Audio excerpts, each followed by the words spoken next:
Oke, karena waktu sudah menunjukkan 9.05 ya, sesuai janji aku tadi, kita bisa mulai sesi learning session kali ini ya, pagi ini ya. Oke. Ntar aku share screen dulu guys.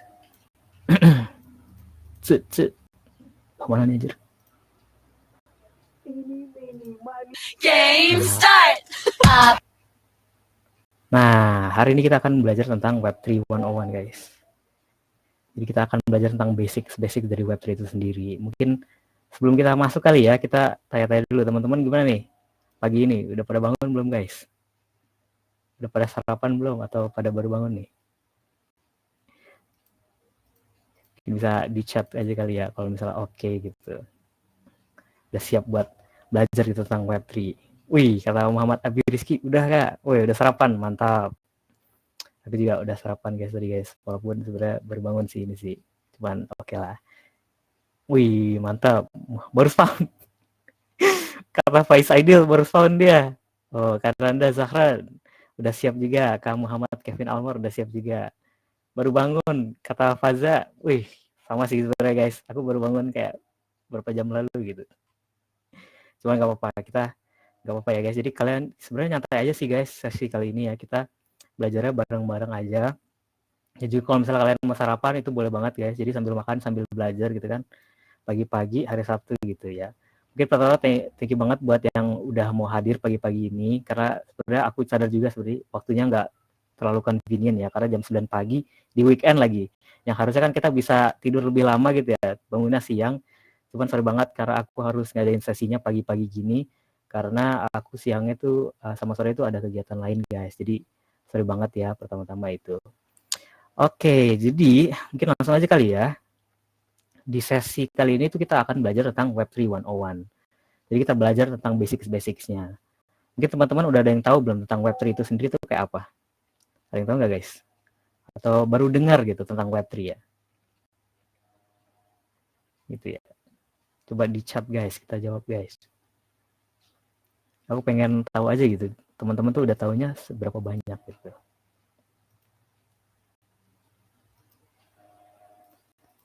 Oke, mungkin belum ya? Oke, kata Muhammad Farhan, belum. Oke. Gak apa ya guys, teman-teman. Jadi sebenarnya kita sesi pertamanya tentang Web3 101 karena kita pengen tuh semua member-member dari kita tuh punya pemahaman yang sama gitu. Jadi punya basic yang sama atau fondasi yang sama sebelum kita lanjut lagi belajar tentang smart contract atau bahkan kita bikin decentralized application kita sendiri nantinya sesuai dengan silabus yang kita jelaskan waktu itu ya. Mungkin langsung aja kali ya. Oh ya, pertama-tama perkenalkan dulu. Aku nama aku adalah Muhammad Rizal Fikri atau biasa panggil Rizal. Dan di sini aku adalah Web3 core team dari Web3 and Crypto Trading di Google Developer Group on campus di IPB University ini. Dan di sini kalau misalnya kalian pengen connect dengan aku, misalnya melalui LinkedIn atau melalui Instagram itu boleh banget. LinkedIn aku ada Muhammad Rizal di sini. Bisa kalian ketik aja di LinkedIn, biasanya ada tuh.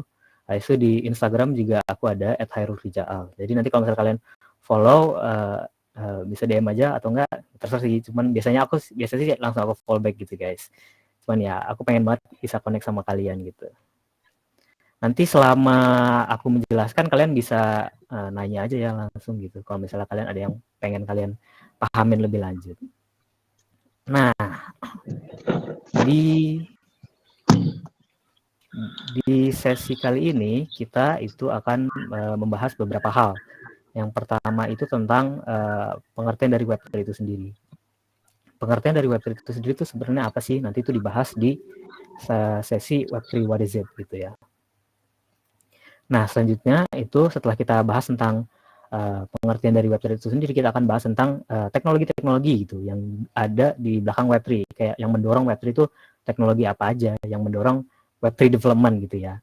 Setelah itu kita akan bahas tentang kegunaan atau application dari Web3, baru kemudian limitasi atau challenges dari Web3 itu sendiri, dan terakhir kita akan membahas tentang future outlook gitu ya. Jadi kayak kemana sih arahnya sebenarnya dari Web3 itu sendiri, arahnya kemana, industrinya arahnya kemana, kayak job opportunities atau inovasi-inovasi yang ada di Web3 gitu.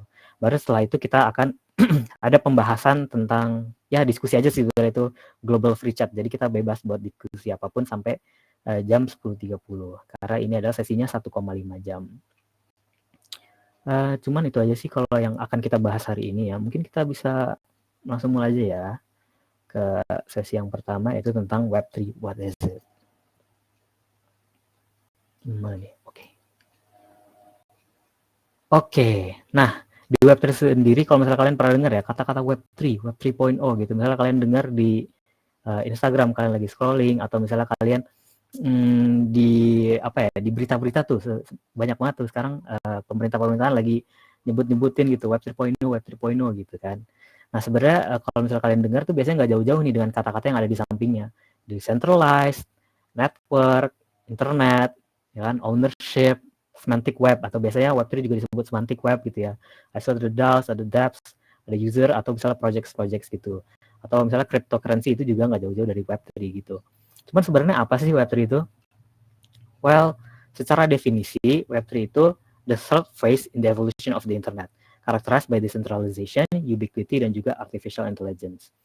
Jadi, secara definisi, Web 3.0 itu adalah sebuah fase ketiga gitu dari evolusi dari internet itu sendiri, yang dikarakterisasi dengan adanya desentralisasi, ubiquity, dan juga integrasi dari artificial intelligence atau kecerdasan buatan gitu. Cuman sebenarnya Web3 itu adalah sebuah term gitu ya, kalau misalnya kalian bisa bilang gitu, sebuah term yang digunakan gitu untuk mendeskripsikan teknologi blockchain yang digunakan untuk mendesentralisasi data ownership atau kepemilikan data dan juga kontrol atas data-data tersebut. Jadi ini tuh berbeda dengan struktur yang mungkin kita familiar pada Web2 ya, di mana biasanya itu harus ada sebuah entitas terpusat itu untuk mengatur dan juga meregulasi bagaimana user di suatu network itu bisa berinteraksi dengan satu sama lain. Nah, kenapa sih term Web3 ini dibutuhkan gitu ya? Nah, mari kita coba pahamin dengan melihat history atau evolusi dari Web3, web internet itu sendiri ya. Kita mulai dari awal banget, dari Web 1.0.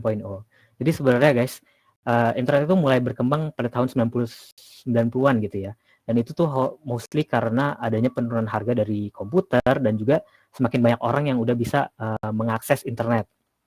Nah, salah satu faktor penting pada tahun-tahun tersebut tuh yang mempermudah akses ke website-website adalah dengan adanya ini nih, World Wide Web yang dibuat oleh Tim Berners-Lee pada tahun 1989. Jadi mungkin fun fact-nya, kalau misalnya kalian ngunjungin website, biasanya kan di depan website itu ada www. Misalnya www. apa, www.google.com atau www.ipb.ac.id or something gitu kan ya. Nah, www itu sebenarnya singkatan dari World Wide Web. Jadi tahun itu tuh World Wide Web menjadi salah satu alasan gitu ya, kenapa hal yang membuat internet itu lebih mudah dijelajahi pada era-era tersebut. Nah, di era Web 1 ini guys, sebagian besar website itu hanya fokus pada konsep read only. Jadi kayak situs-situs yang ada itu hanya menyediakan informasi, dan di mana sebagian besar penggunanya itu berperan sebagai passive reader. Jadi kita nggak bisa tuh berinteraksi antara satu sama lain atau bahkan memberikan feedback gitu terhadap konten yang disediakan. Makanya website di era ini tuh lebih ke static pages gitu sih, yang mengedepankan publikasi informasi. Jadi kayak berita-berita, kayak newspaper atau katalog-katalog gitu ya bentukannya. Nah, makanya di era ini juga ada muncul tuh fenomena .com bubble. Jadi di mana banyak perusahaan-perusahaan internet tuh baru bermunculan. Kayak contohnya Netscape, Google, dan juga Yahoo. Nah, beranjak dari Web 1 itu muncullah term baru yang namanya Web 2. Jadi Web 2 itu sebenarnya membawa revolusi atau perubahan besar gitu ya dalam cara kita sebagai pengguna internet itu berinteraksi dengan satu sama lain. Jadi di era ini tuh ya, website tuh nggak lagi hanya untuk membaca, tapi sudah mulai menghadirkan fitur di mana kita itu bisa berinteraksi gitu antar pengguna. Makanya Web2 sendiri itu memperkenalkan konsep read dan juga write, atau membaca dan juga menulis gitu. Jadi kita sebagai user itu bisa berpartisipasi aktif dengan menciptakan konten-konten yang dapat disebar. Jadi kita tuh bisa bertindak tidak hanya sebagai konsumen dari konten-konten yang ada, tapi juga sebagai provider sekaligus.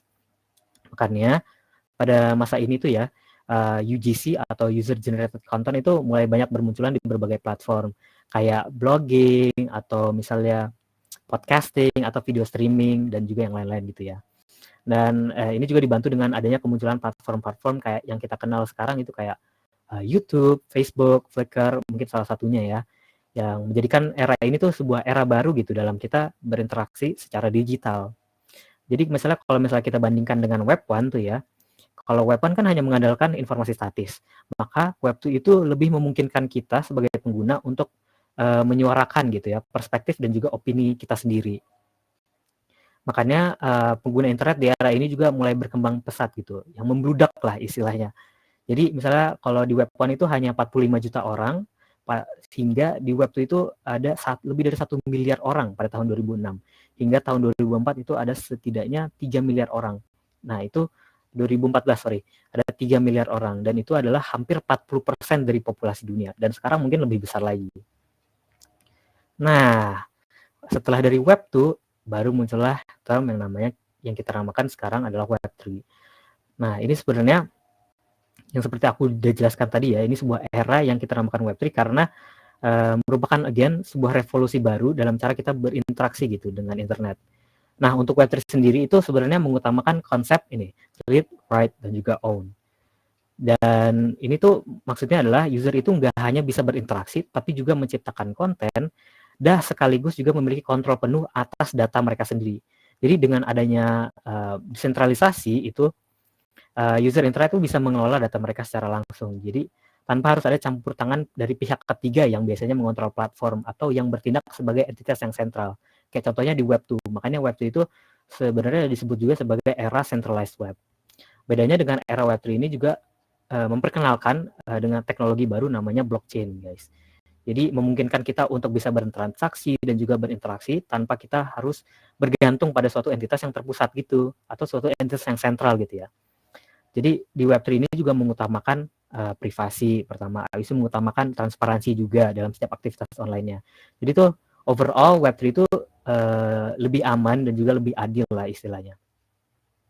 Dan di sini juga pengguna juga again bukan hanya sebagai konsumen, tapi juga sebagai peserta aktif gitu yang bisa berkontribusi langsung dalam pengelolaan platformnya. Kalau tadi kan kita cuman berkontribusi dalam hal konten ya. Kalau ini kita bisa berkontribusi langsung dalam pengelolaan platformnya itu sendiri. Atau bahkan kita bisa memperoleh insentif malah ya atas partisipasi kita gitu. Makanya Web3 ini kita bisa bilang lah itu membuka sebuah kemungkinan atau opportunity untuk menciptakan internet gitu yang lebih berbasis demokrasi atau berbasis komunitas. Nah, itu kalau misalnya kita ngomongin evolusi dari web itu sendiri. Dari web 1, web 2, habis itu ke web 3. Selanjutnya ya, kita ada apa nih? Oh iya, selanjutnya kita akan bahas tentang teknologi di belakang web 3. Teknologi yang mendorong web 3. Ada 3 subbagian di sini. Yang pertama itu the idea of decentralization. Yang kedua itu ada the chain begins, jadi tentang blockchain. Yang ketiga itu ada consensus mechanism ya. Jadi nanti kita bahas deh ya guys ya. Cuman sebelum itu apakah ada pertanyaan guys untuk yang pertama? Kalau misalnya nggak ada kita bisa langsung lanjut aja sih. Atau nanti kalau kalian ada pertanyaan langsung di chat aja ya guys. Aku lanjut dulu mungkin. Oke, jadi pertama itu ada the idea of decentralization. Sebenarnya ide sebuah desentralisasi itu apa sih? Sebenarnya itu idenya itu adalah ini nih, distributed data storage. Jadi kita nge-store data across multiple system. Kita menyimpan data di beberapa server atau di beberapa sistem. Namun kenapa ini penting? Coba ya kita pahaminnya dengan analogi di sebuah kelas gitu. Ini ada siswa-siswa gini ya, ada 12 siswa gitu ya. Ada 12 siswa di sebuah kelas dan ada dosennya gitu yang memberikan informasi, yang memberikan pelajaran. Cuman di antara 12 siswa ini tuh cuman satu guys yang nyatet. Cuman satu orang yang biru ini yang nyatet. Nah, sedangkan yang 11 lainnya itu nge-rely terhadap yang orang biru ini untuk berbagi catatannya untuk mereka belajar nanti di UAS atau UTS misalnya. Jadi kayak informasi mereka itu rely gitu ya terhadap orang yang biru ini. Namun ini akan menimbulkan masalah pada saat misalnya nih orang yang biru ini absen nih guys. Orang yang biru ini sakit misalnya, atau dia emang lagi pelit aja, dia nggak mau berbagi catatan gitu ya. Nah makanya kalau misalnya kayak gini bentukannya, ini kan central system ya hitungannya, dimana informasinya terpusat pada satu orang atau satu server gitu ya. Pada saat orang tersebut hilang, maka informasi kan tidak dapat diakses gitu, atau kita bisa bilang bahwa datanya itu hilang. Dan orang-orangnya ini 11 siswa lainnya ini mereka nggak tahu nih mereka mau belajar dari mana nih, soalnya orang yang nyatet nggak ada, orang yang nyatet lagi asik atau lagi sakit gitu maksudnya, atau lagi nggak pengen aja gitu berbagi, makanya nilai mereka nanti jelek gitu. Nah, berbeda lagi kalau di suatu sistem decentralized atau misalnya di distributed data storage ya, di mana di sebuah kelas di mana semua orang nyatet, semua orang punya catatan atas materi yang diberikan oleh dosennya. Nah, ini berbeda gitu. Makanya kalau misalnya satu orang misalnya orang yang tadi itu hilang lagi, kita nggak perlu worry karena kita juga punya catatannya sendiri gitu. Jadi kita punya copy dari materi yang dijelaskan oleh dosen. Jadi kalau misalnya nggak ada orang tersebut nggak ada atau satu servernya nggak ada, ya datanya nggak hilang gitu. Kita masih bisa mengakses datanya. Nah, distributed data storage ini sebenarnya ada beberapa benefit dari distributed data storage. Salah tiganya adalah yang pertama ada eliminate single point failures. Kayak yang tadi aku jelaskan, kalau misalnya satu data itu terpusat pada satu server atau terpusat pada satu orang, kalau misalnya server atau orang tersebut nggak ada atau misalnya tidak dapat diakses misalnya, itu maka datanya bisa kita anggap hilang atau tidak dapat diakses, dan itu akan bermasalah kan buat orang-orang yang lainnya atau server-server yang mencoba mengakses data tersebut. Kalau datanya nggak ada kan gimana ya, nggak bisa gitu. Nah, benefit selanjutnya adalah enhanced security. Sebenarnya ini mirip-mirip juga sih sama yang eliminate single point failure. Kalau misalnya terpusat pada satu orang kan, kalau misalnya orang tersebut gak mau berbagi ya, atau dia withheld information-nya, kayak dia pelit gitu, makanya kita nggak punya datanya, dan itu susah nanti. Dan yang ketiga ada ensures data availability. Jadi seperti yang tadi lagi-lagi seperti yang tadi aku udah kasih lihat juga, pada saat data kita terdistribusi ya di beberapa sistem, di beberapa server, kalau misalnya satu servernya down, entah itu mungkin mati lampu atau mungkin ya sistemnya rusak atau gimana ya gitu, mungkin servernya tidak bisa diakses gitu ya. Nah itu nggak apa-apa, no worries, karena kita masih punya beberapa server lain yang mempunyai data yang sama. Nah, itu adalah awal dari the idea of decentralization. Jadi kita mendistribusi gitu data-data yang kita punyai di beberapa server, di beberapa sistem, sehingga datanya itu menjadi lebih aman gitu ya. Pertama lebih aman, habis itu yang kedua juga reliability-nya buat apa ya? Yang kedua itu gampang gitu lah ya buat diakses lah, aman ya, kayak real times bisa diakses gitu. Nah, selanjutnya kita bahas tentang desentralisasi itu. Setelah kita dipaham gitu ya tentang distributed data storage, kita mau mencoba untuk memahami tentang desentralisasi itu sendiri. Yang pertama tuh desentralisasi itu apa sih sebenarnya? Sebenarnya ya, desentralisasi itu tentang mentransfer kontrol atau responsibilitas atas suatu sistem yang tadinya dari satu entitas yang terpusat ke beberapa entitas gitu. Dan ini kita coba bisa pahamin lagi, balik lagi ke analogi yang tadi yang di sebuah kelas lagi gitu ya, di mana ada satu orang doang nih yang biru ini yang nyatet, dan yang orang yang hitam maksudnya pokoknya orang yang lainnya gitu ya guys. Orang yang lainnya itu dia percaya blindly trusting gitu ya, atau trust with no evidence model hitungannya, kepada orang yang biru ini untuk berbagi catatan dia.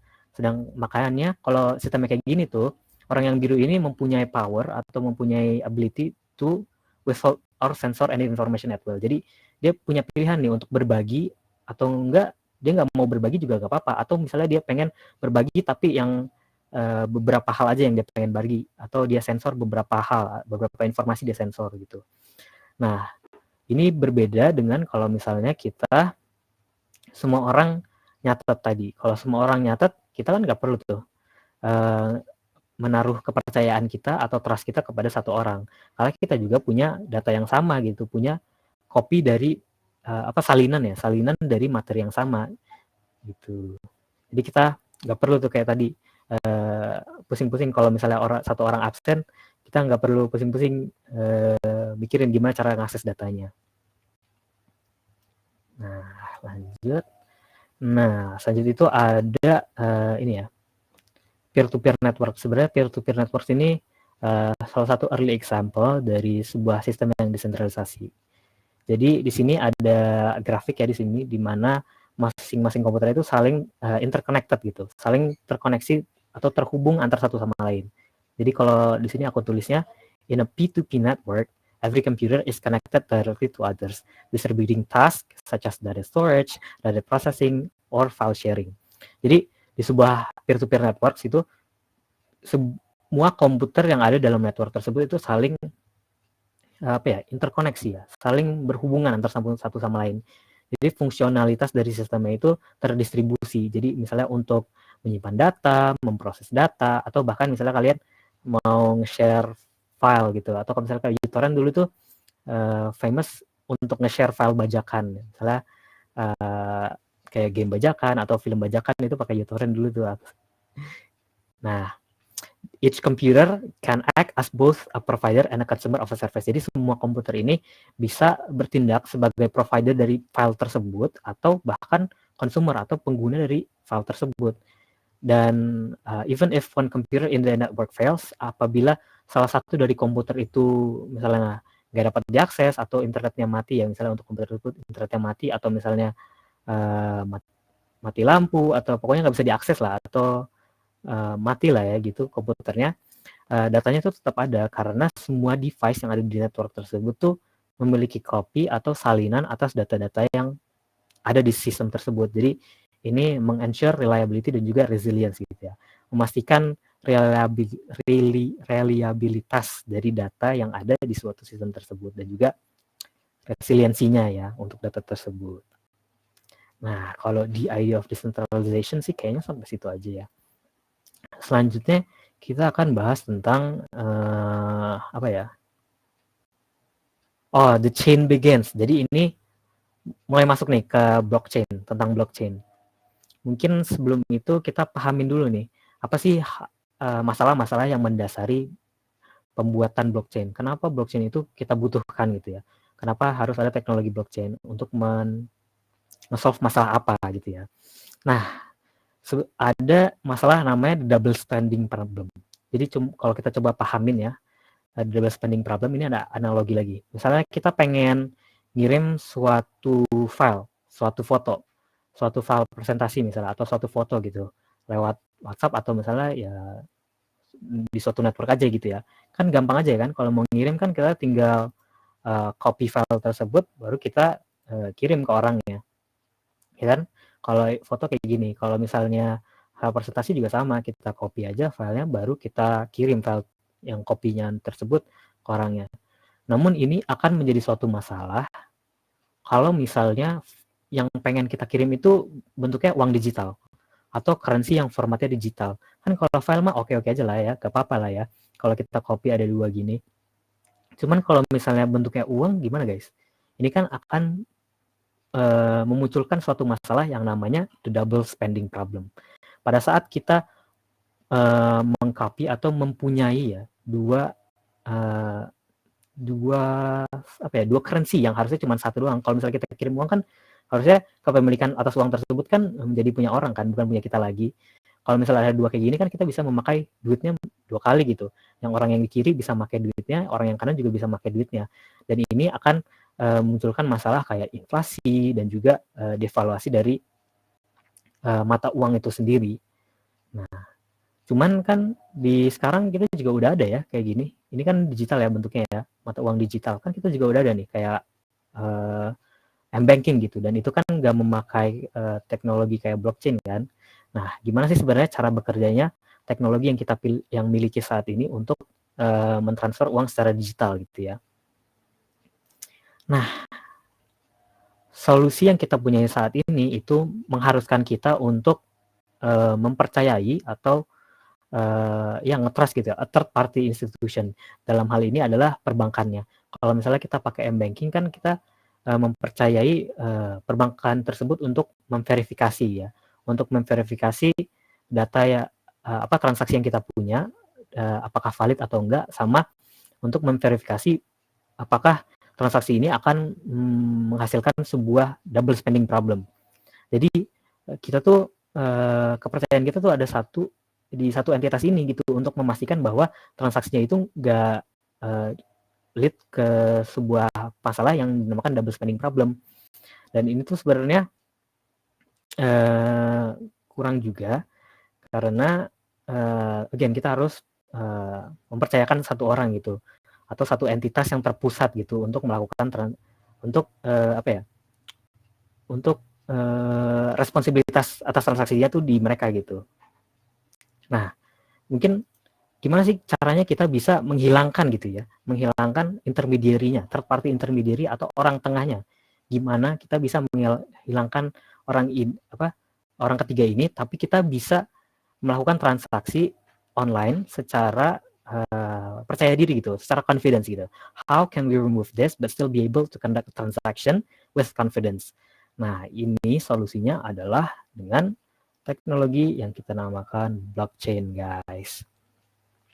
Jadi sebenarnya jawabannya itu ada di sebuah white paper yang panjangnya 9 halaman yang ditulis oleh seseorang yang bernamakan Satoshi Nakamoto ya, yang judulnya Bitcoin, a peer-to-peer electronic cash system gitu.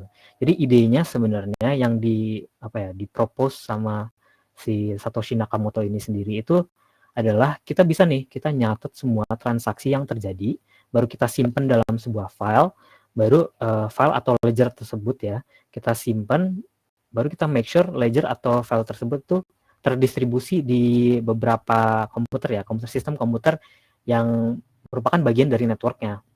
Jadi ini tuh memungkinkan individu manapun untuk mempunyai kopi dari transaksi tersebut atau ledger tersebut dan juga memiliki akses gitu ya terhadap data transaksinya secara utuh gitu.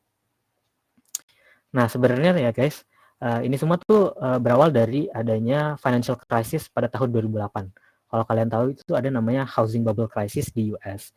Jadi housing bubble crisis di US itu sebenarnya karena dua hal major. Yang pertama itu mismanagement dari financial institution, dan yang kedua itu ada poor oversight dari pemerintahannya itu sendiri.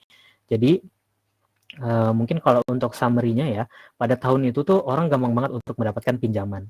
Jadi walaupun misalnya kriteria-kriteria kayak credit score mereka itu nggak mencapai suatu kriteria tuh, mereka tetap bisa gitu mendapatkan pinjaman untuk membeli rumah. Dan pada saat itu di US itu udah banyak banget orang yang minjem gitu. Dan akhirnya di tahun 2008 itu sampai banyak banget orang yang nggak bisa bayar. Akhirnya terjadilah yang namanya krisis moneter atau financial crisis pada tahun 2008 itu. Jadi kalau kita telaah lebih dalam lagi, ini kan masalahnya kita masalahnya itu berada pada orang-orang atau kita-kita nih yang terlalu mempercayai financial institution yang hitungannya centralized ya, atau tersentral gitu ya. Kayak yang tadi perbankan itu mereka ngasih-ngasih aja gitu pinjaman dengan gampang gitu. Dan ini adalah masalah yang mungkin pengen di-solve gitu oleh si Satoshi Nakamoto itu. Jadi pada tahun itu tuh the biggest loss atau dampak yang terbesar itu terjadi pada orang-orang kita yang mempercayai uang dan juga aset-aset itu kita terhadap institusi yang sentral. Makanya Bitcoin lahir. Jadi ini tuh merupakan solusi yang yang menghilangkan gitu ya, tadi ya, menghilangkan orang ketiganya atau third party institution tersebut dengan memanfaatkan teknologi yang namanya blockchain teknologi yang rely terhadap kriptografi untuk menyimpan datanya gitu. Nah, itu dari Bitcoin-nya sendiri, awal dari Bitcoin-nya. Nah, cuman sebenarnya apa sih yang disimpan gitu ya? Data-data apa aja sih yang disimpan sama blockchain? Nah, sebenarnya blockchain itu terdiri dari beberapa blok gitu ya. Di sini kalau aku gambarnya ini ada 3 blok yang dibikin secara link, mirip sama kayak linked list gitu ya. Jadi ada beberapa blok baru di arrange secara chronologically sama cryptographically, habis itu di link dengan satu sama lain secara kriptografi gitu. Dan yang disimpan itu sebenarnya data-data aja guys. Mungkin aku lihat ya di slide selanjutnya itu ada apa aja. Nah ini sebenarnya di suatu blok itu dibagi menjadi 2. Yang pertama itu ada header-nya, habis itu yang kedua itu ada body-nya. Di header-nya itu di suatu blok itu nyimpen data-data kayak timestamps, habis itu transaction summaries, habis itu ada hash value, previous hash value, ada juga nonce ya sebenarnya di sini ya. Dan nonce itu sebenarnya angka random aja sih. Dan habis itu selanjutnya di satu blok itu juga ada body yang isinya itu detail-detail dari transaksi tersebut. Nah, kan aku bilang nih bahwa blok antara blok 1 dengan blok 2 itu sebenarnya link secara cryptographically. Nah, ini tuh mereka link itu secara melalui hal yang namanya hash function. Jadi kan di sini kelihatan ya tuh ada current hash value, ada previous hash value. Jadi previous hash value-nya yang di blok yang kanan itu adalah current hash value dari yang kiri. Dan current hash value yang blok yang kanan itu sebenarnya di generate-nya itu berdasarkan again previous hash value yang ini, transaction summaries, timestamps, dan beberapa hal lainnya gitu. Mungkin coba aku jelasin lebih dalam lagi ya di sini. Nah, ini adalah cara kerja hash function ya.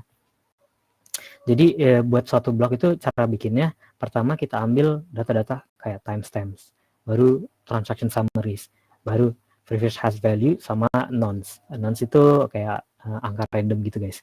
Baru kita masukin ke sebuah mathematical hash function, kayak di sini ada ini ya, SHA-256, atau ini buat Bitcoin, kalau yang bawahnya itu buat Ethereum gitu guys. Jadi dipakai sebuah fungsi matematika ini untuk mengenerate sebuah hash value yang baru. Jadi hash value ini sebenarnya kayak apa ya, kayak nilai random gitu ya, nilai nggak random sih, cuman nilai yang berdasarkan data-data yang kita masukin di awal ini nilainya itu. Jadi kalau misalnya data-data ini berubah sedikit aja, nanti udah hash value yang di sini tuh udah berbeda banget lah, pokoknya udah beda gitu. Nah, itu yang kita pakai untuk nge-link satu blok dengan satu blok lainnya. Jadi di sini ada tuh current hash value masuk ke previous hash value di blok selanjutnya gitu. Dan itu juga berdasarkan apa ya, metadata di suatu bloknya. Jadi kayak nonce, ada timestamps, ada transaction summary, sama current hash value-nya gitu guys. Apa ya? Nah, oke. Jadi kayaknya kalau blockchain-nya sendiri, tentang blockchain itu gimana bisa linked list gitu ya, gimana data-data ini tuh bisa kesimpan tuh caranya kayak gini guys. Dan ini tuh sebenarnya karena kalau misalnya kalian pernah dengar tuh sebuah blockchain itu kan kalau misalnya datanya udah masuk itu akan susah atau bahkan tidak bisa gitu ya untuk diganti karena adanya sistem hash value ini guys. Jadi kalau misalnya kita ganti sedikit aja di blok yang awal-awal, itu nanti ke depan-depannya itu akan salah terus. Makanya susah gitu buat di crack ya. Nah, selanjutnya kita akan mencoba memahami yang namanya ini nih consensus mechanism. Jadi consensus mechanism itu apa sih? Jadi kan data-data kita ini kan secara global terdistribusi ya. Jadi ada atau secara sistem gitu ada banyak sistem yang menyimpan data-data kita. Gimana sih caranya kita bisa memastikan bahwa data-data yang disimpan di network ini atau di sistem komputer ini tuh sama gitu. Ya, kayak data synchronization in blockchain networks. Nah, ini adalah dengan suatu mekanisme yang namanya consensus mechanism. Jadi kalau misalnya aku bisa jelaskan ya, misalnya nih ada data baru, habis itu kita share nih ke semua network yang ada di semua komputer sistem atau server yang ada di network tersebut. Baru kalau misalnya datanya oke kan, nah bisa aja gitu langsung kesimpan aja, semuanya miliknya sama. Cuman beda lagi kalau misalnya ada yang coba-coba nih, ada yang coba-coba buat ngirim data buat-buatan gitu ya, atau itu datanya nggak asli gitu. Nih, kalau misalnya datanya nggak asli kan mereka yang lain juga jadi bingung gitu, kok ini beda dengan blockchain yang lainnya gitu. Nah, makanya ada semua mekanisme consensus mechanism ini untuk memastikan gitu bahwa semua komputer sistem ini tuh bisa agree dalam satu versi atau dalam satu versi data yang mereka semua deem atau mereka semua consider sebagai data yang valid atau versi yang valid gitu. Nah, dan secara garis besar sebenarnya ada dua algoritma yang digunakan untuk menjelaskan consensus mechanism ini ya. Yang pertama itu ada voting based algorithm. Jadi ini sebenarnya itu menyampai sebuah kesepakatan dengan dengan voting gitu ya, voting dari node-node atau network atau komputer sistem yang ada di suatu network gitu untuk untuk voting gitu, mana versi data yang valid gitu. Nah, ini tuh ada kayak PBFT, habis itu ada Proof of Authority, habis itu ada juga ini RPCA ya. RPCA itu ini Ripple Protocol Consensus Algorithm, itu salah satu bentuk-bentuk algoritma yang menggunakan algoritma itu voting based algorithm. Jadi mereka membutuhkan voting dari setiap node yang biasanya itu bentuknya kayak sign messages gitu untuk mereka bilang nih bahwa versi ini adalah yang benar gitu menurut mereka. Gitu. Dan ini tuh bentuknya lebih efisien untuk network yang lebih kecil sebenarnya. Nah, untuk network yang lebih besar itu biasanya pakai ini guys, leader node algorithm. Jadi leader node algorithm tuh sebenarnya dia itu milih gitu secara random node atau server mana yang akan dijadikan basis gitu sebagai final data value atau versi yang akan diterima gitu. Dan ini tuh dilakukan secara random. Dan kalau ini tuh kenapa ini lebih baik untuk network yang lebih besar, karena leader node algorithm itu sebenarnya lebih gampang untuk di scale. Nah, contohnya itu di sini ada proof of work ya kalau kalian dengar, atau proof of stake gitu. Nah, itu aja kalau tentang consensus mechanism. Mungkin adakah yang ingin ditanyakan guys? Jadi sebenarnya kalau kita bagi teknologi dari Web3 itu ada 3 bagian ya. Yang pertama blockchain teknologi, asal decentralization, tadi kan udah aku jelasin ya, kayak ide dari desentralisasi itu apa sih gitu kan, ini aku jelasin di sini tadi. Sama yang ini tadi blockchain itu sendiri ya. Baru yang terakhir gimana sih kita bisa memastikan bahwa data-data yang disimpan di berbagai server itu tuh versinya tuh sama, mereka tuh nyimpan data yang sama itu melalui cara yang ada namanya consensus mechanism dengan menggunakan algoritma, either itu algoritma voting based algorithm atau algoritma yang satu lagi yaitu leader node algorithm ya. Jadi ini kayak gini tuh. Visualisasinya kayak gini guys. Nah, sebenarnya kalau yang akan kita bahas hari ini sih teknologinya, karena kan tentang Web 3.101 ya, jadi belum terlalu mendalam guys. Jadi kita bahasnya mungkin kalau teknologinya secara tech-nya mungkin sampai situ dulu.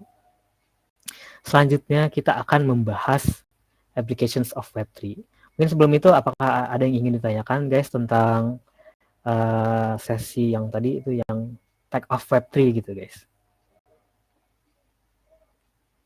Kalau misalnya ada yang ingin tanyakan bisa langsung aja di chat ya guys, kalian tanyaan.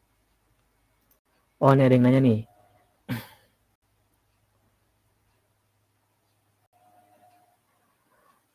Kak, mau nanya apakah ledger itu nyimpan transaction hash dan apakah transaction hashnya itu berbentuk file atau apa?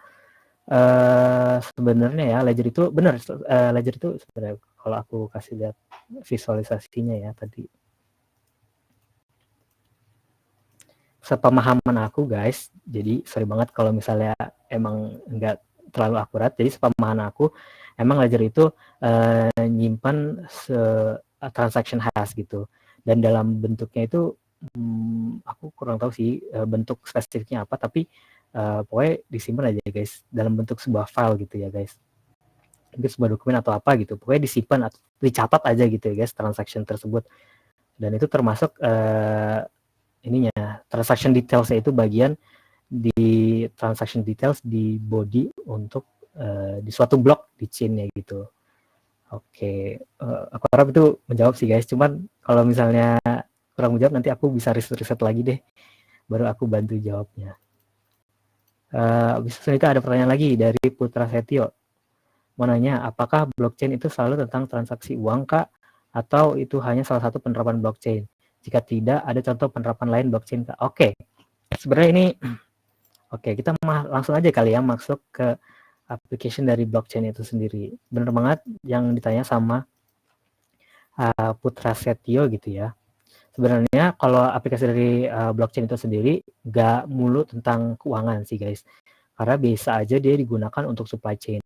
banyak sih kalau aku lihat tuh di perusahaan-perusahaan sekarang udah mulai mengintegrasikan blockchain gitu ya untuk membantu mereka mengelola supply chain mereka. Karena kan kalau dengan blockchain itu apa ya, datanya tuh lebih transparan gitu. Datanya juga lebih bisa dibilang lebih akurat juga. Jadi kalau misalnya di sebuah supply chain itu kan merupakan hal yang penting ya. Makanya salah satu aplikasi dari blockchain itu sendiri ada untuk tadi itu tentang di supply chain gitu ya. Oke, lanjut pertanyaan, mungkin itu menjawab ya. Cuman kalau application dari Web3 itu sendiri ada ini sih aku tulisnya di sini, ada decentralized, ada DeFi, ada digital ownership, ada governance. Cuman nanti aku bahas lagi ya. Oke, pertanyaan selanjutnya ada dari Danish Ahza. Menurut kakak kehadiran quantum computing gimana kak buat enkripsi Bitcoin yang katanya bisa dipecah enkripsinya? Oke, ini emang baru banget sih. Aku juga baru dengar apa ya, berita-berita gitu tentang Google mempunyai sebuah komputer kuantum gitu yang bisa memecahkan masalah enkripsi gitu ya, memecahkan masalah apa ya, aku lupa itu di beritanya. Cuman kalau kita lihat ya di teknologi yang kita punya sekarang atau yang dibilang sama Google itu kan dia punya beberapa qubits ya, atau quantum bits ya. Jadi kayak aku rasa dia punya, seingat aku deh, dia punya 100 qubit atau berapa gitu. Dan sebenarnya kalau yang dibutuhkan untuk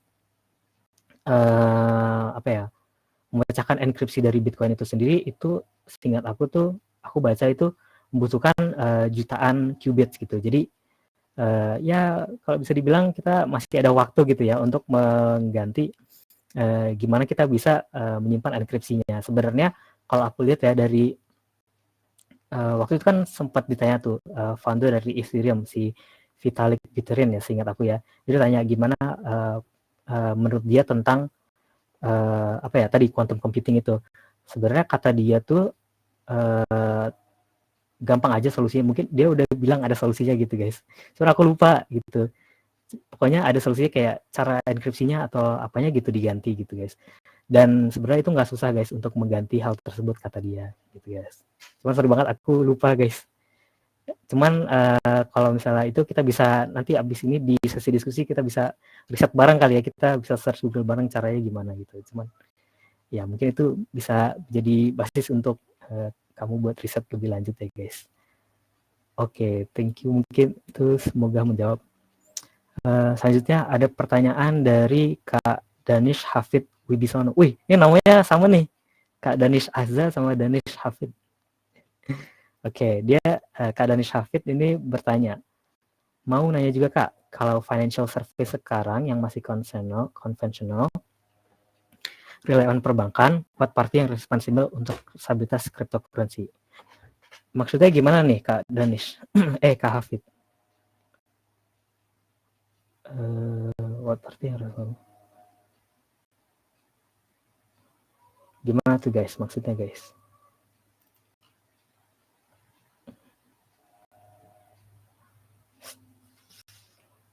Stabilitas FX rate. Aduh guys. Bisa lagi gak? Dijelaskan lebih lanjut lagi, sorry banget nih guys.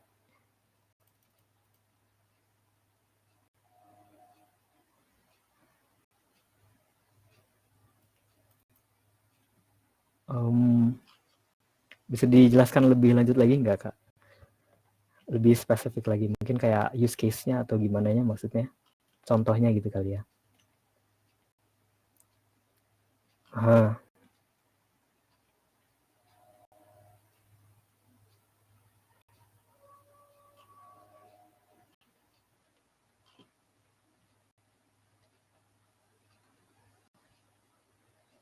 Nilai mata uang konvensional kan sekarang rela BI, kalau let's say satu BCI kadang naik kadang turun value-nya.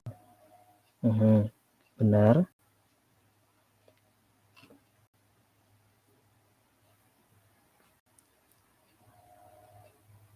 Oh, jadi party mana yang responsibel untuk menjaga harga BTC itu stabil atau gimana nih maksudnya? Oke. Sebenarnya guys, kalau kalian lihat ya, sebenarnya itu nggak ada satu entitas, karena kan kita decentralized ya. karena misalnya cryptocurrency gitu kan bentuknya decentralized. Jadi nggak ada satu party atau satu entitas itu yang responsibel untuk menjaga bahwa mata uangnya itu selalu stabil. Makanya kalau kalian lihat nih Bitcoin gitu, harga Bitcoin kan ini lagi naik banget nih. Beberapa bulan lalu itu harganya masih 50 ribuan, mungkin 40 ribuan ya. Dengan sekarang harganya udah 97 ribuan. Kemarin bahkan nyentuh 108 ribu US dollar gitu. Jadi sebenarnya harganya itu tergantung dari supply dan juga demand dari marketnya itu sendiri.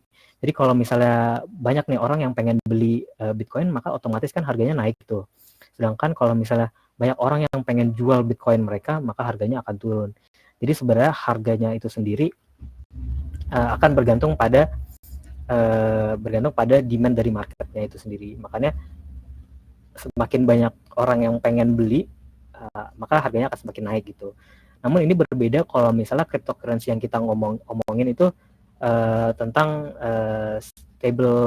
stable coin ya, misalnya kayak USDT gitu atau BIDR gitu ya untuk Indonesian rupiah gitu ya. Dan itu mereka ada mekanismenya sendiri. Kalau misalnya Tether atau USDT itu seingat aku mereka itu selalu make sure punya equivalent atau nilai mata uang US dollar yang sama yang mereka simpan di US gitu ya, di Federal Reserve yang sama dengan jumlah koin USDT yang beredar. Jadi selalu memastikan bahwa harganya itu equal gitu, satu sama lain tuh equal gitu. Walaupun kadang harganya tuh bisa agak sedikit naik turun tergantung sama demand-nya. Balik lagi karena kan sistem cryptocurrency ini juga decentralized, jadi mereka kalau pada saat demand-nya banyak maka harganya akan naik, kalau demand-nya kecil atau banyak orang yang pengen jual harganya akan turun. Tapi ini mereka ada sebuah sistem mereka sendiri, kayak Tether itu dia ada sistemnya sendiri untuk menjaga bahwa harganya itu selalu stabil di US dollar. Cuman kalau misalnya kita lihat ya, gak semua stable coin itu mekanismenya itu berjalan dengan baik. Kalau misalnya kalian ingat tahun lalu ya, tahun lalu apa kapan ya? Tahun 2022 mungkin ya. Itu ada kalau kalian tahu kasus Luna, itu kan dia ada UST ya. Dan mekanisme dari UST Luna itu sebenarnya itu udah cacat dari awal sih sebenarnya. Jadi aku nggak akan coba untuk menjelaskan mekanisme secara lengkapnya, cuman pada saat itu tuh mekanisme cacat, jadi menyebabkan hyperinflasi. Jadi dia mencetak lebih banyak USD yang seharusnya ada gitu. Jadi orang bisa mencetak USD baru dia menjual kembali. Nah, ini kan menyebabkan yang tadi tuh mirip sama the double spending problem gitu. Jadi kayak orang bisa menciptakan suatu value dari out of nothing gitu, dari ketiadaan gitu. Dan itu menyebabkan waktu itu value Luna yang tadinya $100 hingga sekarang mungkin udah $0 ya, udah nggak ada value-nya waktu itu, dan cepat banget itu waktu itu. Cuma beberapa hari udah hilang gara-gara mekanisme USD-nya yang harusnya stabil di $1 itu gagal gitu untuk menjaga kestabilan value-nya gitu. Mungkin itu hopefully itu bisa menjawab ya Kak. Sorry banget. Oke, selanjutnya dari M Kiblat Ilmi Mahdi Kini. Nah, izin bertanya, kalau itu apakah ada bahasa hubungannya dan belajarnya apakah seperti Bitcoin Krypton? Bitcoin Krypton itu apa guys? Jadi ada benar, kalau bahasa pemrogramannya nanti kita bahas di sesi yang selanjutnya. Kalau bahasa pemrogramannya di Web3 itu sebenarnya ada beberapa ya. Kalau misalnya kita bahas tentang Ethereum, dia itu menggunakan bahasa Solidity gitu. Jadi bahasa pemrogram Solidity, atau kalau misalnya Solana, seingat aku Solana itu Rust deh. Dia pakai bahasanya itu untuk membuat smart contract-nya. Nah, smart contract ini akan dibahas di sesi selanjutnya. Jadi smart contract itu semacam apa ya, kayak pemrograman yang bisa jalan dengan sendirinya gitu guys, bisa jalan dengan sendirinya tanpa harus ada orang yang manually eksekusi gitu. Nah itu ada bahas di sesi selanjutnya, dan ada sih nanti kalian kalau misalnya emang pengen banget gitu ya belajar lebih lanjut tentang Web3, kalian bisa tuh pelajarin terlebih dahulu tentang apa itu smart contract, habis itu bahasa-bahasa yang digunakan di untuk buat smart contract itu apa aja. Oke, mungkin itu hopefully itu menjawab ya Kak Kiblat Ilmi Mahdi Kimi. Oke nih, Kak David. Berarti party yang issue stablecoins yang responsible atas value stablecoins mereka ya. Dan yes, kalau stablecoin spek sama controversy. Oke, ya benar. Jadi secara nggak langsung party yang issue stablecoin itu yang responsible atas value stablecoin mereka gitu. Tapi ini berbeda kalau misalnya kita nggak ngomongin stablecoin ya, kayak Bitcoin atau Ethereum atau XRP, karena itu value-nya itu purely ditentukan oleh market atau ya supply and demand-nya ya gitu ya.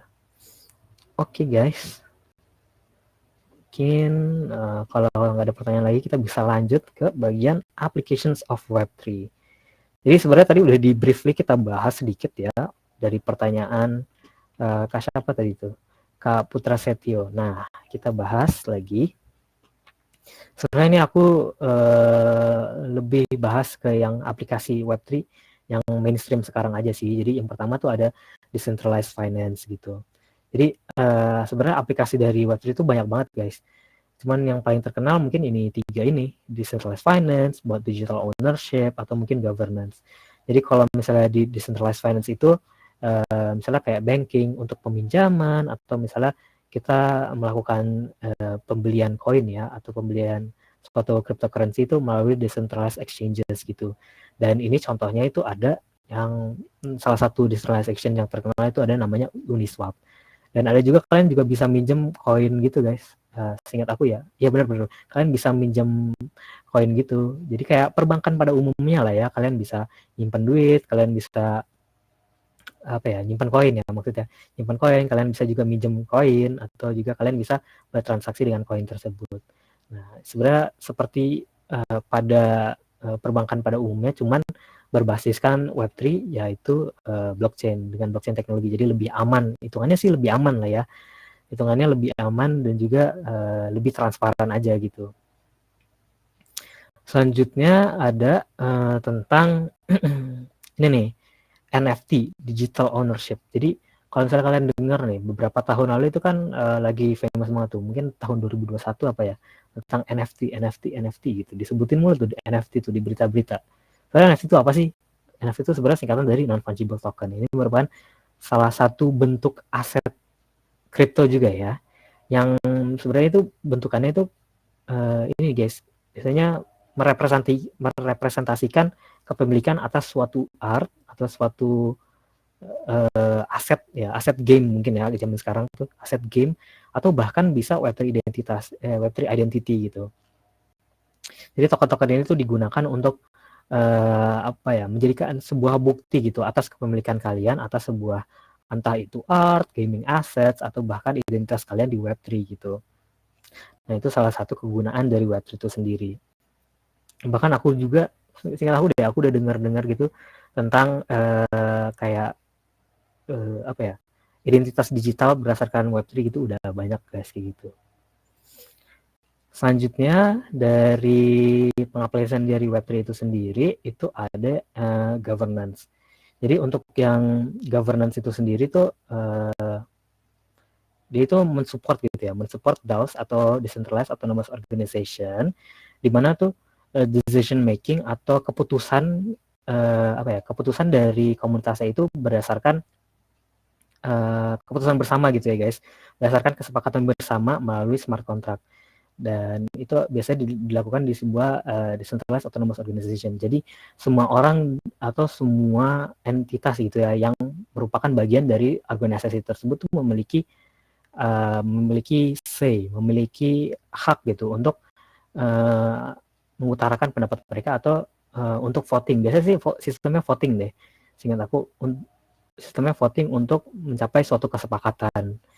Nah, itu adanya governance itu. Jadi lebih apa ya, lebih inklusif lah hitungannya ya, lebih inklusif bagi suatu organisasi gitu. Jadi nggak terpusat pada satu orang yang ada di atas atau satu orang yang menjadi sebuah leader gitu keputusannya, melainkan keputusan bersama secara menyeluruh gitu. Jadi secara demokrasi lah hitungannya ya. Nah, kalau applications dan juga Ya applications dan juga penggunaan dari Web3 itu sampai di situ aja. Mungkin ada banyak lagi ya, seperti yang tadi aku bilang kan. Ada juga biasanya di perusahaan-perusahaan supply chain buat mereka nge-track gitu ya. Supply mereka tuh udah di mana aja gitu. Nah, itu mereka pakai blockchain juga bisa lebih bagus. Cuman kalau yang kita familiar sekarang itu kebanyakan kegunaannya itu biasanya untuk hal-hal yang berkaitan dengan keuangan gitu atau transaksi keuangan gitu. Selanjutnya kita bahas itu adalah challenges dan juga limitasi ya. Jadi kayak apa aja sih hal-hal yang menjadi sebuah tantangan gitu ya. Apa saja sih hal-hal yang sekarang mesti menjadi limitasi untuk Web3. Sebenarnya kembali lagi ada 3. Di sini ada scalability, regulation, dan juga mungkin environmental impact salah satunya ya.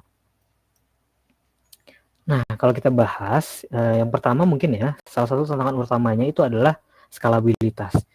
Jadi, di sebuah jaringan blockchain, misalnya kita ambil Ethereum gitu ya. Nah, itu masih sering menghadapi yang namanya kendala menangani volume transaksi yang tinggi. Jadi kalau misalnya volume transaksinya tinggi itu networknya jadi nggak efisien dan menyebabkan biaya transaksinya itu jadi lebih mahal, atau gas fees-nya ya, kalau misalnya kalian pernah bertransaksi di blockchain itu jadi lebih mahal, dan waktu memprosesnya itu jadi lebih lama gitu. Kalau misalnya kalian pernah bertransaksi di Ethereum tuh, aku pernah bertransaksi di Ethereum tuh, sekali transaksi bisa ngabisin 600.000 rupiah gitu, atau 200.000 rupiah, dan itu waktu itu normal-normal karena transaksinya volume transaksi di hari itu tuh lagi tinggi, atau di jam itu tuh emang lagi tinggi. Jadi sebenarnya ada kayak jam-jamnya sendiri gitu sih, di mana volumenya itu tinggi, di mana volumenya rendah gitu. Jadi kalau misalnya kalian pengen fee-nya fee-nya tuh apa ya kalau kita ngomongin ya, fee-nya ya, atau ya pokoknya fee-nya lah. Kalau pengen fee-nya murah tuh ya kita transaksi di jam-jam di mana transaksinya itu nggak tinggi. Dan kalau misalnya kita bandingin dengan transaksi konvensional yang kita biasa pakai, misalnya kita pakai kartu ATM itu kan, misalnya di bagian kanan bawah tuh akan ada Visa atau Mastercard ya.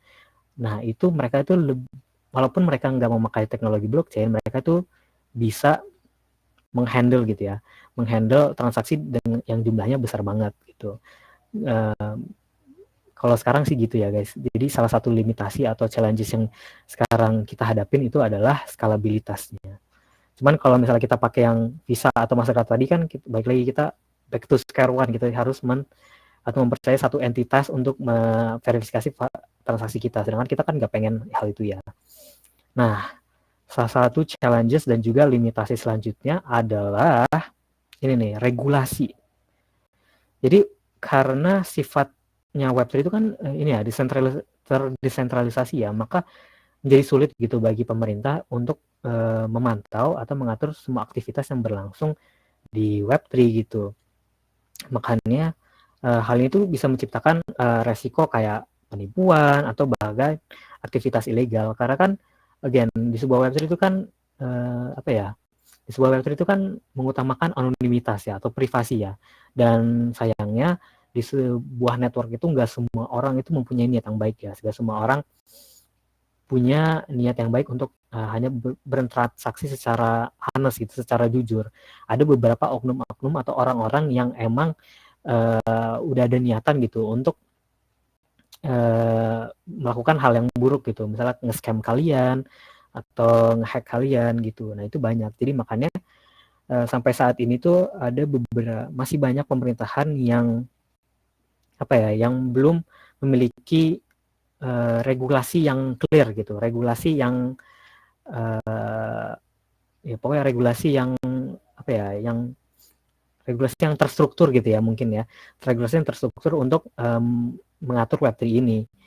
Namun aku udah lihat sih beberapa tahun akhir ini kan Web3 atau blockchain sendiri atau cryptocurrency sih sebenarnya udah mulai membludak gitu ya, atau orang-orang udah mulai banyak yang tahu. Jadi udah ada beberapa pemerintahan yang secara berkala gitu ya menerapkan regulasi untuk Web3 itu sendiri. Bahkan ada juga pemerintahan yang udah nyimpen salah satu cryptocurrency Bitcoin malah sebagai salah satu Federal Reserve mereka, atau simpanan mereka gitu ya. cash reserve mereka, dan itu seingat aku ya seingat aku negaranya El Salvador deh. Dia nyimpan beberapa ratus Bitcoin apa ribu Bitcoin gitu dia udah nyimpan.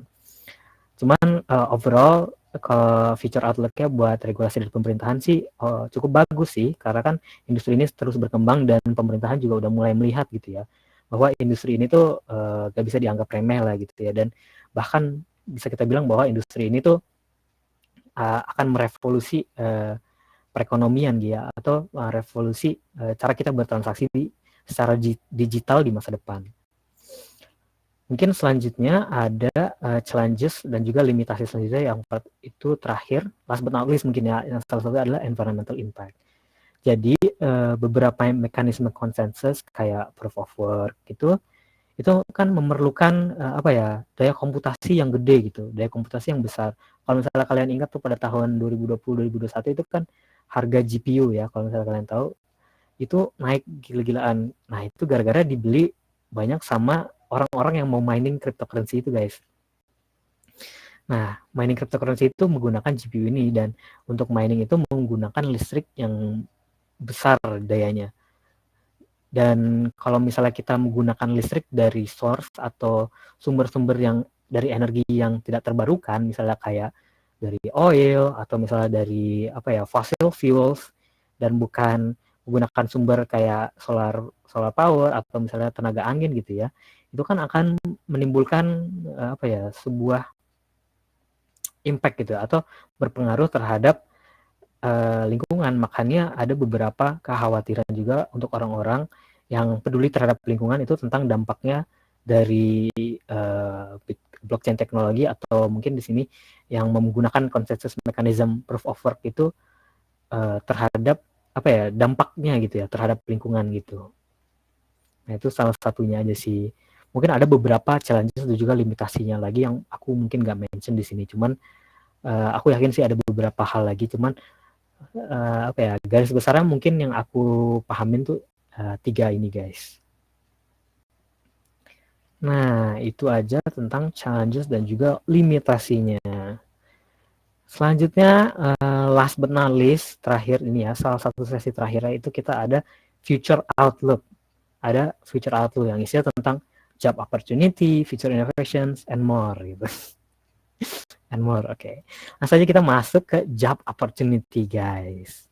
Nah, pasti kalian ini ya excited ya kalau kita ngomongin tentang uang atau job opportunity ya.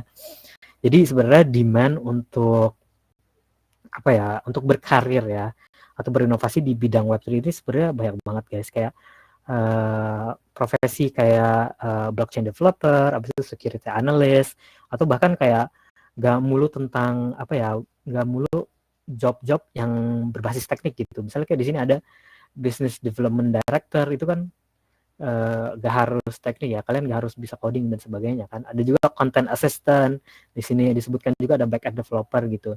Jadi gak harus tentang blockchain-nya, gak harus tentang smart contract-nya, dan kalian masih bisa gitu berkarir di Web3. Jadi kalau menurut aku sih di Web3 itu karena industri kan masih berkembang, jadi masih tetap membutuhkan beberapa posisi-posisi kayak gini guys, kayak sales juga, marketing juga ada gitu. Dan kalau kita lihat ya dari cara dari gaji-gajinya per tahun nih gede-gede banget guys. Apalagi biasanya tuh kerjaannya tuh ini guys, remote. Jadi kalian bisa kerja di mana aja gitu. Yang penting kerjanya selesai, kalian bisa kerja di mana aja. Misalnya kalian kerja di Bali, aku banyak banget lagi tuh, banyak banget orang-orang yang kerja di kripto tuh tinggalnya di Bali karena kan murah ya. Sedangkan mereka kalau misalnya digaji 150.000 US dollar per tahun gede banget. Misalnya 100.000 US dollar per tahun kan gede banget, hampir 1,6 miliar sekarang. 1,6 miliar per tahun, 1,6 miliar rupiah per tahun. Dan kalau misalnya kita tinggal Bali itu kan murah banget.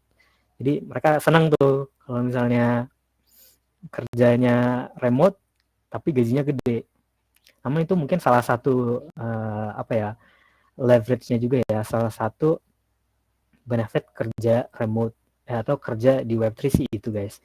Yang penting kalian punya skill, kalian punya kalian punya ability-nya untuk melakukan pekerjaan tersebut, dan kalian Misalnya kalau misalnya remote, kalian punya internet yang stabil gitu ya mungkin ya. Nah, kalau kita lihat di Web3 itu ada growing demand and competitive salaries gitu. Di US itu rata-rata salary-nya untuk Web3 developers itu 150.000 US dollar. Dan ini walaupun di US ya, ini standarnya kan di US kan standar gajinya juga udah gede ya. Dan ini tuh termasuk gede juga ya, 150.000 US dollar tuh gede juga. Sedangkan senior dan lead developernya bisa sampai 275.000 US dollar gitu. Nah, beberapa apa ya profesinya itu ada ini nih, blockchain developer, ada device specialist. Aku nggak tahu sih kayak gimana itu device specialist, cuman ada juga ini tuh metaverse architect. Oh ya, kalau kalian tahu metaverse gitu kan, bikin bangunan gitu atau bikin apa ya, baju gitu. Nah, itu di metaverse, seingat aku ada juga deh orang yang punya pekerjaannya kayak gitu, kayak solely buat ngedesain gitu ya, buat ngedesain metaverse gitu. Itu ada juga, oh ya, cyber security expert. Jadi kalau misalnya kalian tahu di smart contract itu kan, again kalau kita balik lagi ke yang tentang apa tadi ya, tentang regulasi ini kan, aku sebut juga ada beberapa orang yang ternyata itu nggak baik kan ya. Makanya ada juga orang-orang nih yang pinter, tapi dia menggunakan kepintaran mereka tuh untuk membuat sebuah smart contract yang tujuannya tuh buat nge-scam kalian guys, buat nge-drain wallet kalian misalnya gitu ya, untuk ngabisin duit kalian gitu, atau koin-koin kalian di sebuah wallet kalian itu dihabisin gitu, pokoknya di-hack lah istilahnya gitu sama mereka. Nah itu makanya penting adanya sebuah cyber security expert, atau sebenarnya auditor gitu ya mereka. Jadi mereka nge-audit smart contract-nya mereka gitu, baca kode-kodenya, mereka make sure bahwa kodenya itu bekerja sesuai, atau smart contract-nya itu bekerja sesuai dengan apa yang diinginkan, dan dia itu ngecek apakah ada vulnerabilitas atau ada celah-celah gitu, celah-celah di mana orang-orang yang nggak baik ini tuh bisa exploit. Nah, mereka itu salah satu pekerjaan itu adalah salah satu pekerjaannya ini ya, cyber security expert atau auditor. Dan menurut aku ya, salah satu yang pay-nya paling gede itu di cyber security expert ini sih, karena aku ada teman dia kerja jadi auditor gitu, dan sekali dia nge-audit satu smart contract itu bisa sampai puluhan ribu dolar guys, bisa dari 10.000 dolar sampai 50.000 dolar kalau misalnya yang emang dari perusahaan yang terkenal gitu ya. Jadi ini menurut aku salah satu yang paling menjanjikan lah di depan tuh. Jadi kalau misalnya pengen jadi cyber security expert di Web3 gitu ya. Jadi auditor gitu, smart contract audit gitu. Nah, di bagian kanan bawah ini juga ada nih grafik yang menunjukkan bahwa job posting di Web3 itu sebenarnya banyak guys. Di sini tuh dari tahun 2023 bulan 1 sampai tahun 2024 bulan ke-6. Stabil di atas 1000-an, dan ini sih aku yakin pasti akan nambah terus kalau kita lihat ya. Ini kan nambah terus tuh. Sebenarnya ini sesuai juga sih dengan apa pergerakan dari harga cryptocurrency itu sendiri. Jadi semakin misalnya harganya makin tinggi gitu, jadi job postingnya makin banyak gitu, karena kan sesuai dengan demand-nya gitu. Semakin banyak demand, maka semakin banyak juga orang yang pengen involve gitu di suatu industri gitu. Dalam hal ini, dalam konteks ini tuh Web3. Nah, jadi kalau misalnya kalian pengen berkarir di Web3 gitu, ini boleh banget guys. Kalian pelajarin lebih lanjut gitu, apa aja atau role-role apa aja yang ada gitu ya guys. Oke, selanjutnya kita bahas tentang inovasi di Web3 itu sendiri. Feature innovations, arah dari Web3 itu sendiri, arah dari Web3 itu sendiri. Kalau yang aku lihat ya guys ya, salah satunya ini ada yang menurut aku paling menarik, itu AI powered crypto investing. Jadi kalau aku baca-baca tentang yang ini tuh, jadi kalau kalian tahu tentang reksadana itu kan, kalau reksadana kan biasanya isinya saham ya, atau misalnya beberapa aset keuangan kayak misalnya obligasi atau dan sebagainya gitu ya.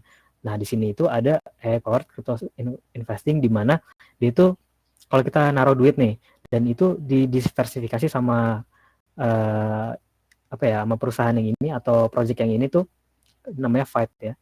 Dia didiversifikasi sama si Fight ini untuk kita berinvestasi di beberapa koin sekaligus gitu. Jadi kita nggak perlu gitu secara manual kita naruh duit di sini berapa, naruh duit di sini berapa, naruh duit di sini berapa, itu kan agak pusing ya. Jadi kita cuma naruh duit aja dan itu nanti diatur sama si AI ini gitu guys. Secara konsepnya sih begitu ya guys. Cuman kalau secara teknikal aku kurang paham juga karena aku belum terlalu baca-baca. Cuman uh, uh, on that note, maksud aku tuh kayak udah banyak banget project-project yang mencoba mengintegrasikan AI dengan juga di Web3 gitu, dan salah satunya adalah ini gitu, dimana kita bisa menginvestasikan duit kita dengan bantuan AI ini. Jadi dia bisa ini ya, bisa secara langsung gitu, tanpa kita secara manual lah, tanpa kita harus melakukannya secara manual gitu, mengatur gitu seberapa banyak kita harus investasi di koin ini, seberapa banyak kita harus investasi di koin yang lainnya gitu. Jadi ada banyak koin lah istilahnya di sini.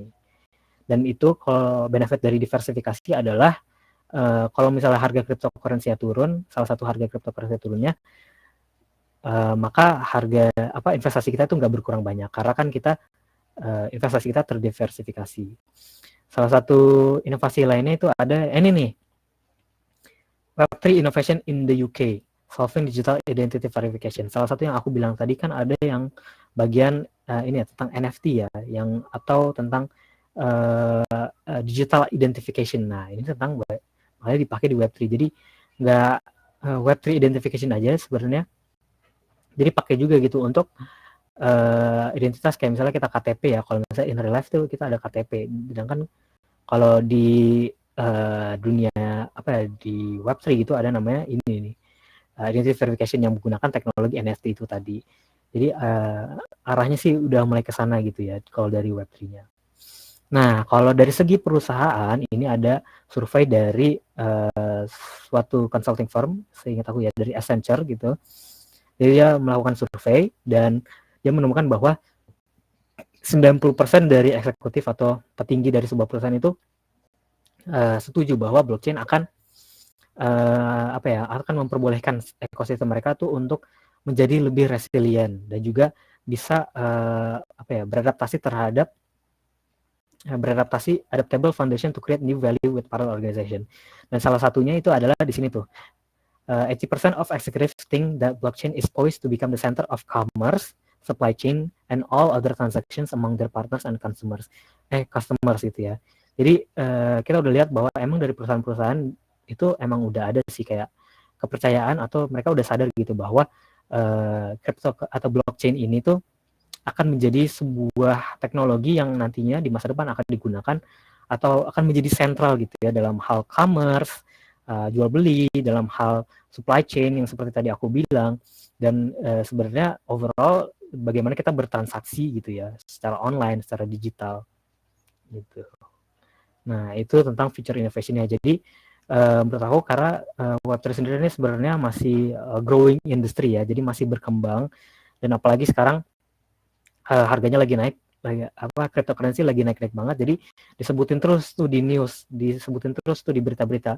Dengan disebutinnya terus di berita-berita kan orang jadi penasaran ya, orang-orang jadi kayak nyari tahu lebih lanjut gitu tentang Web3 apa sih, cryptocurrency apa sih, dan harapannya ke depannya sih bisa di leverage lagi ya, teknologi Web3 ini guys, gitu. Nah, seperti yang tadi aku udah bilang kan, salah satu yang paling kuatnya ya dari future of Web3 itu sebenarnya ini guys, revolutionizing economy gitu. Jadi Web3 itu sebenarnya diprediksi gitu untuk membuat sebuah fondasi ekonomi baru yang berbasis komunitas. Jadi di sini misalnya kayak ada model-model kayak game juga kadang ya. Ada sebuah model game yang ini play to earn. Jadi kalian main game, terus kalian bisa dapat kripto atau NFT yang bisa kalian jual lagi untuk duit beneran. Nah, itu ada play to earn. Sebenarnya ada beberapa game yang terkenal ya, kayak GNME Mining, ada Axie Infinity, ada Pudgy World, untuk mention beberapa aja ya. Cuman ada banyak banget sih kayak application dari blockchain ini, di mana orang-orang tuh bisa melakukan sesuatu dan mereka bisa mendapatkan insentif atas kerja atau hal yang mereka lakukan gitu. Walaupun itu misalnya main game gitu. Kasus selanjutnya itu ada juga decentralized autonomous organization. Sebenarnya ada beberapa kategori. Yang pertama itu ada kayak protokol DAO, ada media DAO. Jadi kayak sosial media atau media itu kalau misalnya news ya.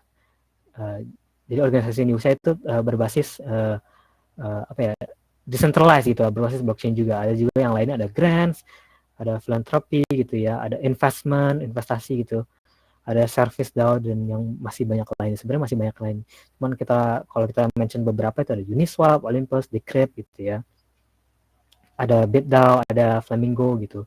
Untuk mention beberapa aja. Jadi ini tuh memungkinkan ya, dengan adanya decentralized autonomous organization itu memungkinkan kita untuk berpartisipasi aktif gitu ya, untuk sekaligus memperoleh manfaat ekonomi. Jadi kita again seperti yang tadi aku bilang di awal-awal, itu kita tidak hanya sebagai user yang bisa berinteraksi dengan satu sama lain, atau kita sebagai provider dari suatu konten, kita juga bisa secara langsung gitu ya berkontribusi terhadap development dari platformnya itu sendiri. Jadi dengan adanya suatu ekosistem yang lebih eksklusif gitu ya, kita bisa bilang bahwa Web3 itu membawa peluang gitu untuk menciptakan masa depan yang kedepannya itu lebih kolaboratif dan juga berbasis komunitas gitu ya. Nah, seperti di bawah ini tadi aku udah jelaskan sedikit ya. Ini ada transaksi cross border payment gitu. Jadi kalian bisa lebih gampang. Kalau sekarang kan lebih gampang ya. Kalian ngerasa nggak sih? Kalau kita tuh sekarang lebih gampang untuk bertransaksi secara internasional. Kalau misalnya secara tradisional dulu kan ada Visa gitu ya. Kita bisa menggunakan apa namanya, cross border paymentnya itu diverifikasi oleh Visa ini, perusahaan Visa ini, menggunakan teknologi yang namanya SWIFT ini. Jadi perbankan. Kalau misalnya kita bisa coba apa ya, kita coba imajinasi gitu, kalau misalnya kita pengen ngirim uang kan harus ada beberapa tahapan yang kita laluin tuh, dari kita ke perbankan ke Visa atau ke SWIFT, baru dari SWIFT ke perbankan yang orang yang kita pengen kirim duitnya, baru akhirnya ke orang. Nah itu kan ada beberapa tahap tuh yang berlayer-layer lah hitungannya, dan itu gak gratis guys, ada fee-nya. Jadi kalau misalnya semakin besar transaksi kita atau semakin banyak transaksi kita, maka fee itu akan termasuk semakin besar. Dan itu akan juga lebih ribet juga sih hitungannya. Karena kita juga harus, again, kita harus trust satu entitas tersebut, si Visa atau si SWIFT ini, untuk melakukan pekerjaan mereka dengan benar. Nah ini berbeda dengan kalau misalnya kita menggunakan Ripple atau menggunakan Bitcoin atau altcoin lain gitu, yang menggunakan teknologi blockchain. Jadi kita nggak harus nge-trust satu entitas yang sentral gitu untuk memverifikasi transaksi kita gitu. Jadi again, yang seperti aku jelaskan tadi, tanpa harus ada orang ketiga. Jadi peer to peer ya, langsung gitu ya, cross border payment. Jadi secara internasional kita bisa langsung kirim uang. Jadi udah gampang nih guys, kita kalau mau bertransaksi secara internasional. Nah udah guys, itu aja guys tentang hari ini ya.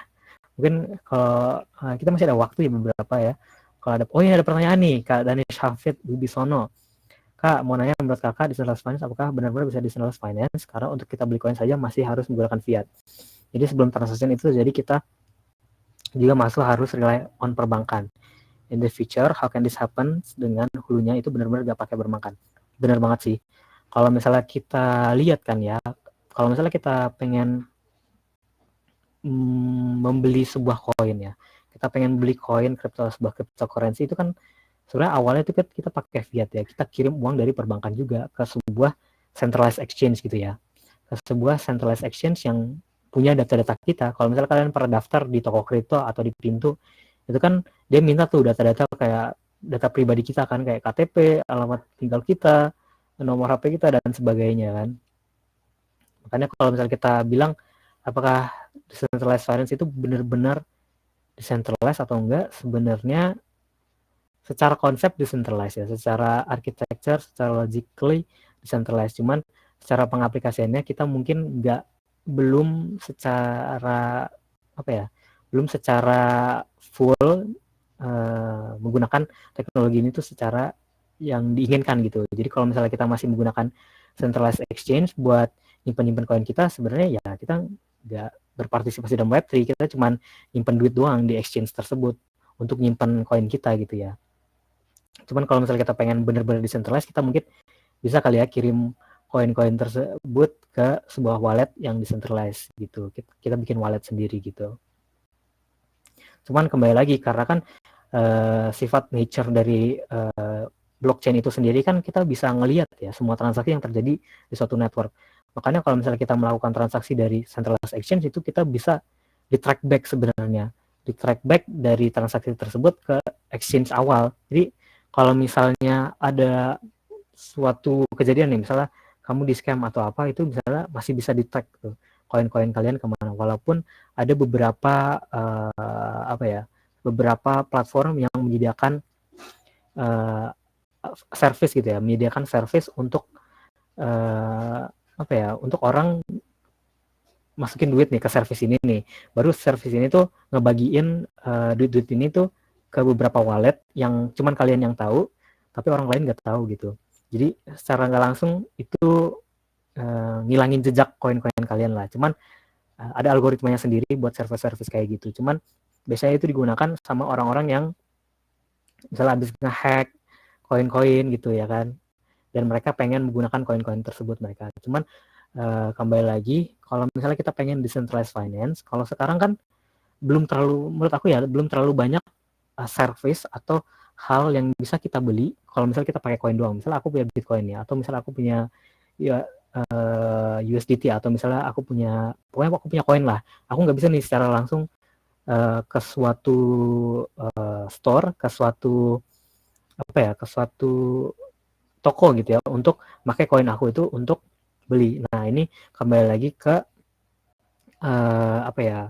pengaplikasian atau penerapan blockchain teknologi atau cryptocurrency itu sendiri di dunia nyata. Jadi belum terlalu banyak orang yang menyediakan Bitcoin atau cryptocurrency as a form of payment gitu, atas sebuah bentuk pembayaran gitu, belum terlalu banyak. Jadi kalau misalnya kita emang pengen gitu ya decentralized banget, ya kita harus memastikan bahwa infrastruktur untuk pembayaran pembayaran untuk di toko-toko gitu harus udah ada sih guys. Cuman kalau misal offline aku belum terlalu lihat banyak, cuman kalau online aku udah mulai lihat beberapa. Misalnya kalian pengen beli domain atau pengen hosting website di Namecheap, itu udah ada pemilihan untuk bayar melalui kripto. Cuman again sebenarnya salah satu masalah dari kripto itu sendiri ya, fee-nya kadang itu cukup gede guys. Jadi kalau misalnya kalian beli barang harganya 300.000 nih, mau kalian bayar harga barang 300.000 atau beli suatu barang yang harganya 5 miliar, kalau kalian bayar pakai cryptocurrency itu gas fee-nya sama. Jadi kalau misalnya lagi tinggi ya bayarnya tinggi, kalau lagi rendah ya bayarnya rendah gitu. Makanya itu mungkin salah satu downside-nya ya, mungkin jadi salah satu alasan juga kenapa gak banyak toko-toko atau perusahaan-perusahaan yang udah mulai menerima gitu cryptocurrency as a form of payment. Jadi mungkin itu sih guys, itu sih kak kalau misalnya untuk menjawab pertanyaan kakak gitu guys. Oke guys, apakah ada yang ingin ditanyakan kembali?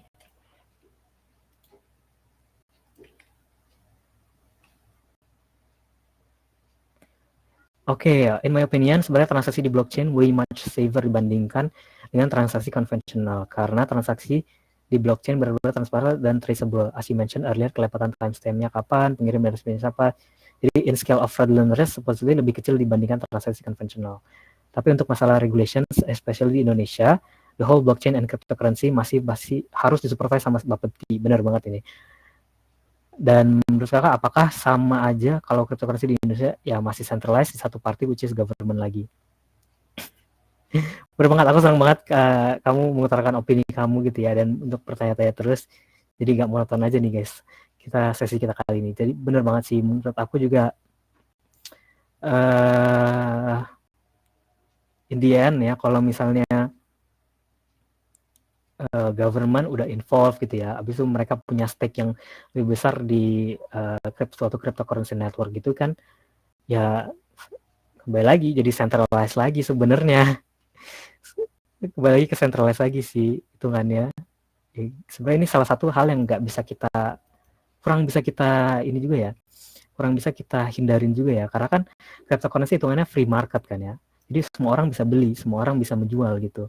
Pada saat orang ada satu entitas yang beli banyak banget, itu kan berarti dia punya kontrol atas entitas tersebut, atas network tersebut, atas network tersebut. Jadi secara nggak langsung dia juga mempunyai kontrol gitu atas harganya. Misalnya nih, aku punya 5.000 Bitcoin gitu.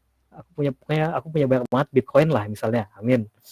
Aku jadi bisa secara nggak langsung gitu ya mengatur harga dari Bitcoin itu sendiri dengan cara menjual atau membeli di saat yang ditentukan gitu. Misalnya harganya menurut aku terlalu tinggi, aku jual aja beberapa, atau terlalu rendah, aku beli aja beberapa gitu. Dengan kapital yang aku punyain, aku bisa menjadi suatu entitas yang membuat suatu network itu menjadi centralized. Cuman ya itu sih mungkin ya salah satu downside-nya dari sistem yang decentralized. Kalau kurang terdistribusi gitu ya sistemnya, ada vulnerabilitas di mana suatu entitas itu bisa walaupun secara logically, secara architecturally sistem itu decentralized, kalau ada suatu entitas yang emang stake-nya gede banget, itu dia bisa membuat sistem itu bekerja secara centralized gitu sih. Bener banget sama Kak Danish Hafid di sana ini. Thank you banget atas pertanyaannya. Oke guys, apakah ada pertanyaan kembali? Oke guys, kalau misalnya kalian pengen connect ya di Instagram guys, ayo kita connect di Instagram atau di LinkedIn. Oh nih, di awal-awal nih, boleh banget ya guys kita connect. Ini dia. Nah, Instagram aku, LinkedIn aku ada di sini guys. Oke, karena waktu juga udah menunjukkan 10.31 ya guys. Udah melewati perjanjian kita yang tadinya cuma 1,5 jam. Mungkin kita langsung akhiri aja kali ya sesi pembelajaran kali ini. Thank you banget teman-teman yang udah hadir. Mungkin sebelum itu kita bisa ini dulu, foto-foto dulu kali guys. Jadi untuk teman-teman yang bisa on cam, yang bisa on cam lah ya. Aku akan appreciate banget kalau kita bisa on cam. Dan jangan lupa untuk absen guys. Ini ada absennya nih. Nah, absennya di sini nih. Wah, tapi sepertinya opsinya belum di ini, cuman dibuka aja dulu kali ya. Teman-teman yang mau on cam, bisa on cam. Kalau yang nggak on cam juga nggak apa-apa. Halo, oh ada Kak Kiki. Wis. Mungkin sebelum aku akhiri, Kak Kiki, adakah ingin sampaikan sepatah dua Gak kata? ada sih, sesinya tuh bagus. Tadi sesinya bagus banget. Jawabannya juga dari Kak Khoirul bagus. Pertanyaan dari teman-teman juga amazing banget. Bentar ya, ini aku lagi update absennya dulu. Oke, aman Kak. Ya, senang banget aku hari ini. Walaupun kita pagi-pagi ya, di weekend, aku kira yang datang nggak sebanyak ini sih. Aku kira lebih sedikit gitu ya. Jadi aku senang banget lihat antusiasme kalian buat belajar tentang Web3 ini. Jadi mungkin untuk heads up buat kedepannya itu dari Web3 sendiri kita akan belajar tentang smart contract dulu. Baru nanti di sesi yang ketiga atau mungkin sesi yang terakhir dari Web3 itu kita akan membahas tentang ini ya, kita akan mencoba gitu untuk hands on gitu ya. Kita membuat sebuah decentralized application kita sendiri. Cuman kalian nanti kalau misalnya pengen belajar, nanti mungkin aku bisa share kali ya kayak learning resources-nya dan juga source-source yang aku pakai buat dan PPT-nya mungkin nanti aku akan share juga di grup WhatsApp-nya. Mungkin itu aja ya guys.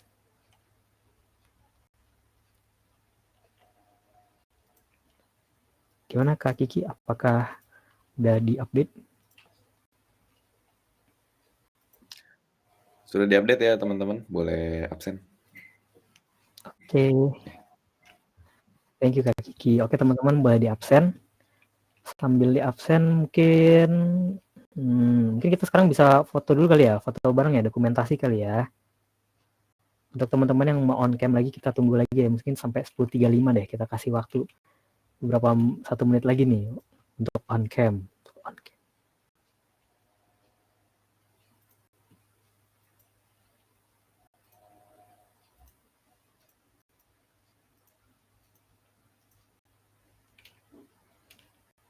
Oke, mungkin karena udah jam segini juga, kita langsung aja dokumentasi ya. Pertama ya, mungkin foto biasa dulu kali ya.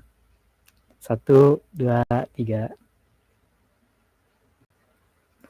Nah, oke. Mungkin satu kali lagi kali ya. Kita pakai gaya itu dong, gaya GDG dong. Gimana gaya gini? Ya, gini guys, gini guys. Nah, ini logo GDG. Aduh, yang mencet siapa ya? Aku aja guys. 1, 2, 3. Nah, oke. Thank you teman-teman semua buat hadir hari ini. Boleh leave ya guys kalau udah absen. Dan see you juga kalian di pertemuan kita, sesi-sesi kita selanjutnya. Dan jangan lupa kalau misalnya kalian pengen connect dengan aku di Instagram atau di LinkedIn, bebas banget buat DM aku ya. Buat nanya-nanya, buat connect aja. Oke, thank you semuanya.